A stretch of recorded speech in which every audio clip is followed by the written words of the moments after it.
A common thing I hear from people is, I'm bad with money. I'm not good at money. And you're Right. like, well, you can be good at it if you want to, just like any skill in life. I mean, sure, there's things like I'll probably never be good at the violin, because I feel like there are some things where you need artistic talent to have, you need to have a good ear. I do not have a good Right. ear. But for things like personal finance, anyone can learn this stuff. It is not that complicated. And there No are question. some complex areas, but you probably don't need to go in those areas. You probably don't need to learn about, puts and calls. Like, you're good. You don't need to touch that.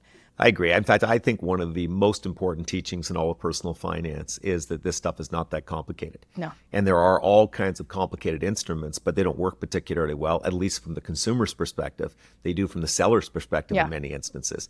But this stuff, again, is relatively straightforward. And that's a key message people have to get. I've often said that if you put together a high school course, you could teach a lot of this in Yep. 10 lessons. You don't need to have years and years and years of financial education to close the financial literacy gap. It's not that complicated.